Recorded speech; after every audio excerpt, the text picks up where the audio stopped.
आजमगढ़ जिले के अतरौलिया विधानसभा क्षेत्र के अहरौला ब्लॉक अंतर्गत विभिन्न गांवों में सुभाषपा के प्रवक्ता और अतरौलिया से चुनावी मैदान में ताल ठोक रहे अरुण राजभर ने ताबड़तोड़ जनचौपालों का आयोजन कर राजनीतिक माहौल गरमा दिया।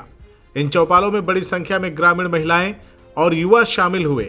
अरुण राजभर ने उपस्थित जनसमूह को 22 फरवरी को प्रस्तावित रैली में अधिक से अधिक संख्या में पहुंचने का आह्वान किया।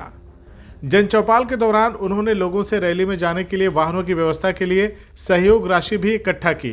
उनके भाषण का ऐसा असर रहा कि महिलाएं और पुरुषों ने खुलकर अंशदान किया। अरुण राजभर ने दावा किया कि 22 फरवरी को अहरौला स्थित जनता इंटर कॉलेज का मैदान खचाखच भरा होगा। उन्होंने बताया कि इस रैली में उत्तर प्रदेश के दोनों उप मुख्यमंत्री और सुभाषपा सुप्रीमो मंच साझा करेंगे।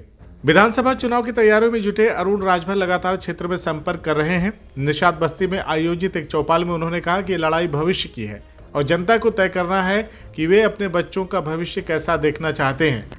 उन्होंने कहा कि पिछले 1.5-2 वर्षों से वो क्षेत्र में सक्रिय हैं और सरकार के माध्यम से करोड़ों रुपए के इलाज गरीबों को दिलवाने का काम उन्होंने किया है।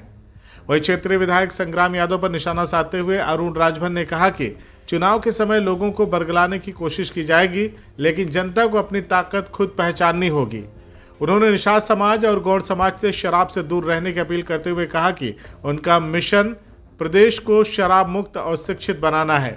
अपने संबोधन में अरुण राजभर ने कहा कि मैं कैबिनेट मंत्री का बेटा हूं, चाहूं तो आराम कर सकता हूं एसी वाले कमरे में, लेकिन मैंने संघर्ष का रास्ता चुना है। मैं गांव-गांव जाकर समाज को जागरूक कर रहा हूं और आपके अधिकारों की लड़ाई लड़ रहा हूं। उन्होंने 22 फरवरी के प्रस्तावित जनसभा के कार्यक्रम में सभी से अधिक संख्या में पहुंचने की अपील करते हुए कहा कि वहां प्रदेश सरकार के जन कल्याणकारी योजनाओं और विकास कार्यों की जानकारी भी दी जाएगी।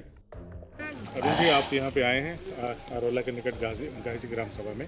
आपने जन चौपाल को संबोधित किया है, क्या समस्याएं हैं और आपने क्या आश्वासन दिया? देखिए, हमारा लगातार जनसंवाद कार्यक्रम चल रहा है और जनता के बीच में सीधे संवाद हम कर रहे हैं और जनता से जो उनकी समस्याएं, आज़ादी के 78 साल हो गए और सन 52 से ये हर 5 साल लोग चुन रहे हैं अपना जनप्रतिनिधि, लेकिन समस्या आज भी इनकी बनी हुई है।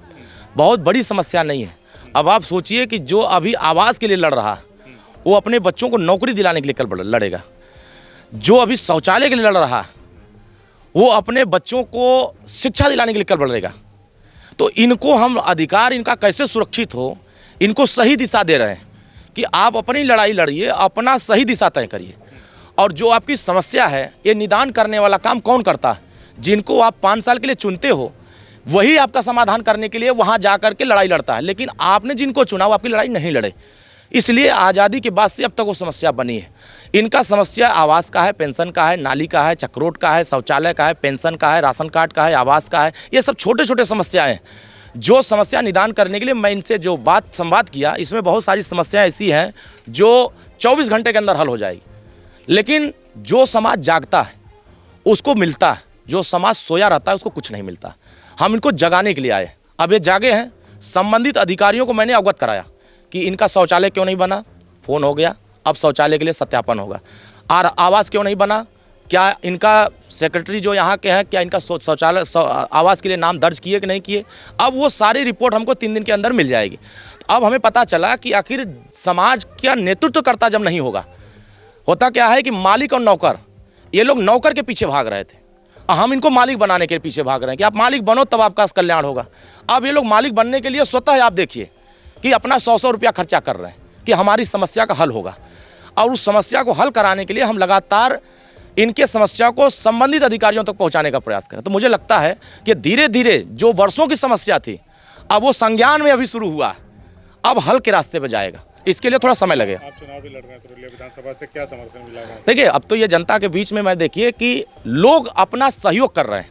जो अपना धन लगाएगा, जो अपना पैसा लगाएगा, वो अपनी लड़ाई खुद लड़ेगा। किस बात के लिए? देखिए, लोग खुद कह रहे हैं कि हम अपनी लड़ाई लड़ने के लिए अहिरोला चलेंगे। 22 तारीख को रैली रखी गई है, समरसता भागीदारी महारैली जो रखी गई है, उस रैली में ये लोग अपनी उपस्थिति दर्ज कराएंगे। और उसमें डिप्टी सीएम ब्रजेश पाठक जी रहेंगे, डिप्टी सीएम केशव प्रसाद मौर्य जी रहेंगे और अध्यक्षता माननीय ओम प्रकाश राजभर जी करेंगे। उसमें हम सभी लोग रहेंगे और बड़ी संख्या में लोग वहाँ इकट्ठा होंगे और वहाँ से आगाज होगा आने वाले 2027 में कि हम लोग अपना अधिकार कैसे सुरक्षित करेंगे और वहीं से फैसला होगा कि अधिकार के लिए हम एकजुट हो रहे हैं और अपनी लड़ाई खुद लड़ने के लिए तैयार हो रहे हैं। आपने एक और बात कही कि पावर चाहिए कि पौवा चाहिए। देखिए, इन लोगों को पौवा में उलझा के रखा गया। असली बीमारी इनकी पौवा।